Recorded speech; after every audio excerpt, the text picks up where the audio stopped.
Hei sina, mida sa teed laupäeval 26. aprillil kell 7 õhtul? Ei ole midagi plaanis. Ja isegi kui on, siis meil on sulle hoopis parem pakkumine. 26. aprilli õhtul kell 7 siin Annelinna luha peal A. Le Coq'i spordihallis. Minu meelest maailma kõige vingem koorikontsert.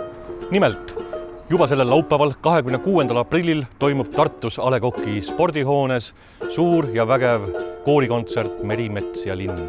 Tegemist on Põhjamaade üliõpilaskooride festivali kulminatsiooniga, et pakkuda enneolematut kontsertelamust nii 1300 lauljale kui ka paari tuhande pealisele publikule.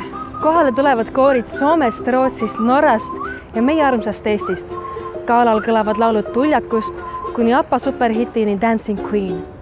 Kontserdil saab olema muusikat seinast seina. Kindlasti leiad ka sina endale midagi. Sellist üritust lihtsalt ei saa maha magada. Sest kõik on ju kohal. Tule sina ka. Ja mis veel parem, tule koos sõbraga. Ja hallo. Mul oleks väga kahju, kui sina sellest osa ei saaks.